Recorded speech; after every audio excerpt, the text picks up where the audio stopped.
До сега имавме појава кога медиумите ја спонзорираа власта.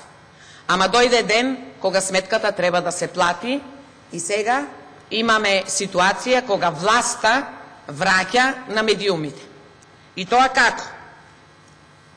Најнапред ќе си купи главен и одговорен уредник Ивона Талевска, ќе си ја плати со 1.000.000 евра, само уште да се изјасни министерот дали Ивона Талевска е новинар или продавач на медицинска опрема.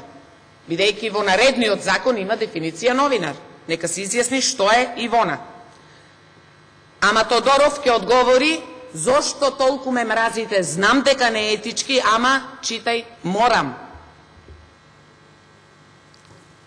Од кога ќе го решите главниот и одговорен уредник, одите понатаму и ќе решите да си купите цел медиум. И тоа се знае најблизок до вас коалиционен партнер, Сител телевизија. И тоа решивте да само за 23 дена пред изборите, на 1 март, уплатите на сметката на Сител 360.000 евра. Цел на дознаката, реализација на кампања. Само за еден ден. И тоа не ви беше доста, не ви беше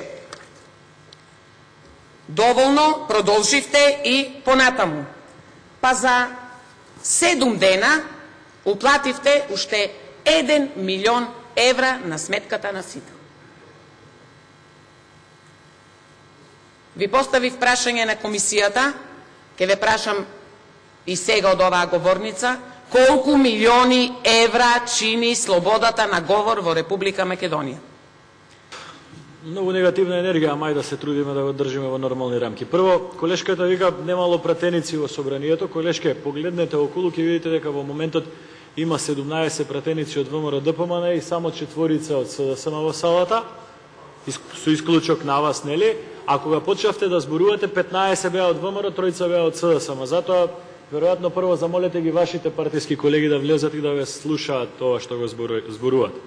Зборувате за слобода на медиуми, а цело време напаѓате медиуми и напаѓате новинари. Цел говор и ваш и на колегата Јани Макредули претходно, но тоа е ваша карактеристика.